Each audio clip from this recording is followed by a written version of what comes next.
धन्यवाद अध्यक्ष महोदया।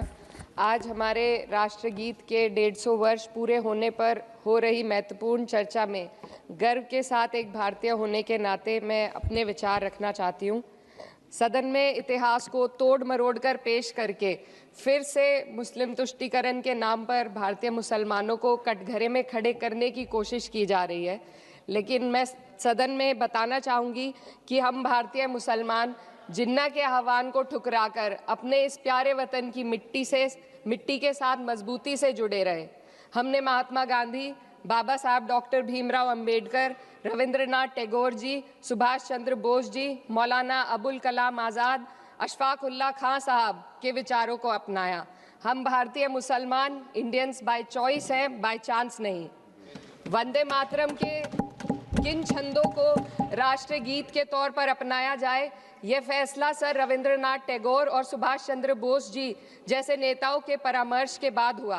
क्या अब हम उन महान नायकों की समझ पर प्रश्न चिन्ह उठाएंगे? उन्हें देश को बांटने वाला और तुष्टीकरण करने वाला कहने का पाप करेंगे?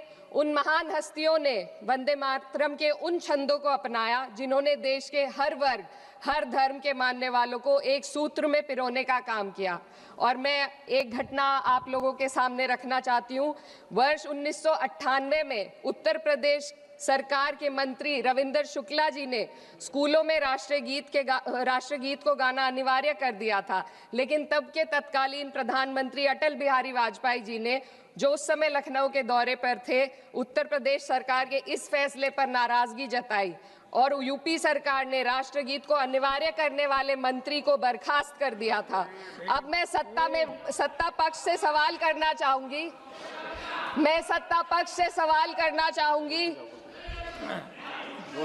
बोलने दीजिए।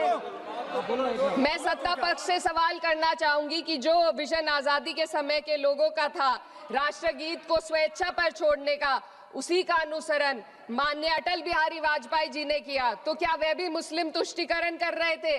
जी नहीं, अटल बिहारी वाजपेयी जी राजधर्म निभा रहे थे। देश में सब धर्मों को एक साथ लाना, सबके जज्बात का एहसास करना ही सबसे बड़ा राष्ट्रवाद है।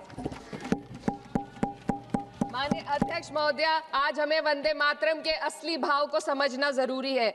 यह गीत तो देश के जल, जंगल, जमीन, हरियाली और निर्मल हवा की वंदना को समर्पित है। यह भारत की जन जन की मंगल कामना करता है कि भारत का हर नागरिक स्वस्थ रहे, सुरक्षित रहे और सम्मान के साथ जी सके। सुजलाम सुफलाम का अर्थ है, सुनिए, ऐसा देश जहां स्वच्छ और पर्याप्त जल हो, जहां नदियां जिंदा हो, बहती हो, जीवन देती हो।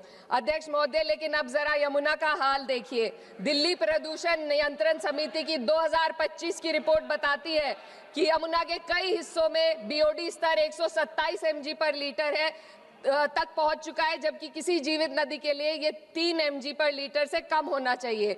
ये सिर्फ नदी का संकट नहीं है, ये किसान का संकट है। नमामि गंगे के नाम पर हजारों करोड़ रुपए खर्च हो गए, लेकिन सच्चाई ये है कि आज भी गंगा और यमुना के किनारे किसान मजबूरी में उसी जहरीली पानी से खेती कर रहा है। वही जहर अनाज में उतरता है और वही जहर किसान की जिंदगी को धीरे धीरे खत्म कर देता है। अध्यक्ष महोदय, जब पानी जहर हो जाएगा तो सुजलाम कैसे होगा? जब किसान बर्बाद होगा तो सुफलाम कैसे होगा?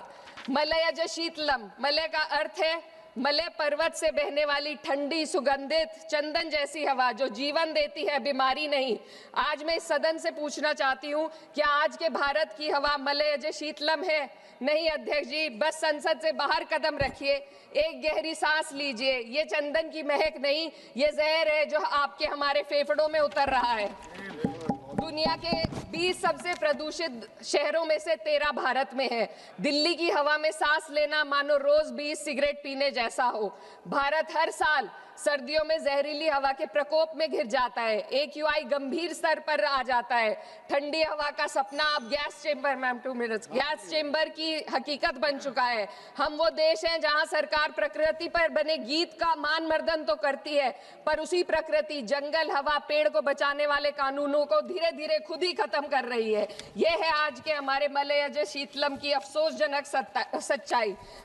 अगर हम हवा को साफ नहीं कर पाए तो न सुजलाम बचेगा न सुफलाम बचेगा। माननीय अध्यक्ष महोदया, सस्य श्यामलम का अर्थ है ऐसा देश जहां उपजाऊ जमीन हो, जहां खेत फसल से भरे हो और किसान कर्ज और निराशा में न डूबा हो। आज किसान सिर्फ मौसम से नहीं लड़ रहा, वह प्रदूषण, नीतियों की बेरुखी और सिस्टम की नाइंसाफी से लड़ रहा है। एक तरफ कॉरपोरेट के लोन माफ होते हैं, दूसरी तरफ किसान को उसकी वाजिब एमएसपी भी नहीं मिल पाती है। आप ग्लोबल सुपर पावर बनने की बात करते हैं, लेकिन हमारी पर कैपिटा इनकम दुनिया में 136वें नंबर पर है। हम अपने छोटे पड़ोसी देश से भी पीछे हैं। हमारे लोग $2,500 तक भी नहीं कमा पा रहे एक साल में, और जिन अरबपतियों की ये रक्षा करते हैं वो इतना पैसा एक सेकंड में कमा लेते हैं। आज वंदे मातरम को बुनियाद बनाकर राजनीति की जा रही है, लेकिन जमीन पर जंगल पूंजीपतियों को सौंपी जा रही है, आदिवासियों को उनके घरों से उजाड़ा जा रहा है। मातरम में जो मात्रा माता है वे सिर्फ मातृभूमि की वंदना नहीं, वे इस धरती की हर नारी, वे इस देश की हर बेटी, हर महिला के सम्मान की बात भी करता है। लेकिन आंकड़े अगर आप देखेंगे, एनसीआरबी की हाल की रिपोर्ट के अनुसार, मैम जसवंत के अनुसार देश में हर वर्ष लगभग 30,000 से अधिक बलात्कार हो रहे हैं, यानी एक दिन में 80 से अधिक महिलाएं यौन हिंसा का शिकार होती हैं। और ये सिर्फ दर्ज मामले हैं। जब जम्मू कश्मीर की एक बच्ची हिंसक अत्याचार का शिकार होती है, जब सत्ता से जुड़े लोगों पर आरोप लगते हैं और कार्रवाई वर्षों लटक जाती है, जब उन्नाव की पीड़िता लखनऊ के दरबार में इंसाफ को लेकर अपनी जान देने पर आमादा होती है, जब बिल्किस बानो के अपराधियों का सरकार के लोग द्वारा स्वागत किया जाता है, तो ये घटनाएं वंदे मातरम की आत्मा पर चोट पहुंचाती है। मैं अध्यक्ष महोदया बस यही कहना चाहती हूँ अपनी बात को अंत में रखते हुए कि वंदे मातरम सिर्फ अतीत की ललकार नहीं, ये वर्तमान की जिम्मेदारी है, ये आत्म मंथन की घड़ी है। यही समय है कि हम वंदे मातरम को सिर्फ नारा नहीं, नीति और जिम्मेदारी बनाएं। और अपने जज्बात को मैं आलमा इकबाल साहब के तराना हिंद के साथ इस सदन में रखना चाहती हूँ कि सारे जहां से अच्छा हिंदुस्तान हमारा, हम बुलबुले हैं इसके, ये गुलसिता हमारा, मजहब नहीं सिखाता आपस में बैर रखना, हिंदी है हम, वतन है हिंदुस्तान हमारा। श्रीमती लवली आनंद।